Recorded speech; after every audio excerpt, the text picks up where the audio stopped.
what are the soldiers going to do when they see these?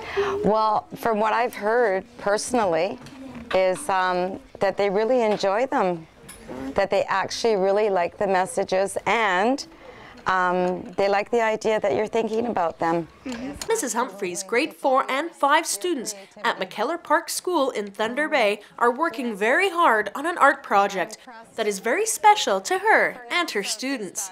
About maybe eight years back, we were doing this kind of work in my primary, and they did such lovely poppies and little letters. I thought, gee, it would be very nice to share actually with soldiers.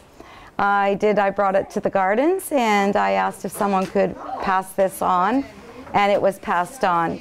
They very much enjoy doing this activity.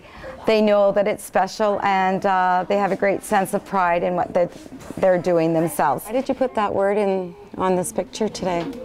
Because in Canada, lots of people are respectful. And what are we being respectful of here in what we're doing?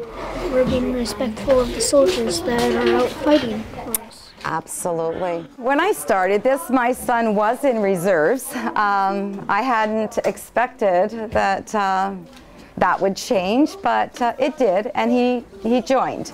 And last year, my son, Corporal Duncan Humphreys, did a tour in Afghanistan from March till November.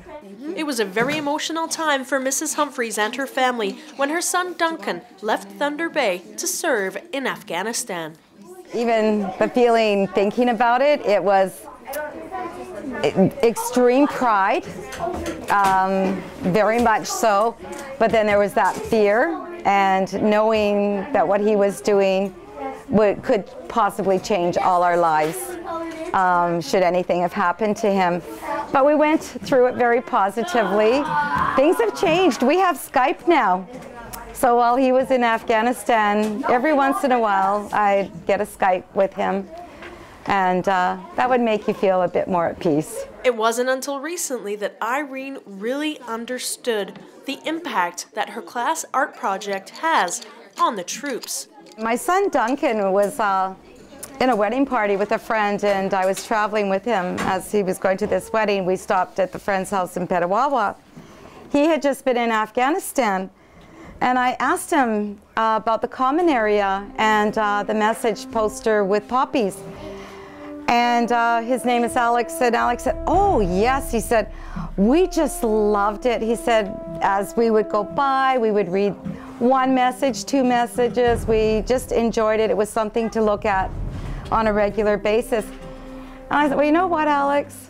That was from my grade 2 classroom in Thunder Bay. And he was, no way. I said, oh yeah. And he was really surprised that something that he had done regularly in Afghanistan was actually through someone that he knew personally. It was really interesting, a nice connection. What did you say in your letter that you think is most interesting? Oh, like at the end right here where it says, we hope you can continue to bless other countries with freedom. And when we talk about freedom, they know that they have freedom here, and they know that it's because our soldiers fought in World War I and World War II. And I know that they know that. For We Remember in Thunder Bay, I'm Sarah MacArthur. Lest we forget.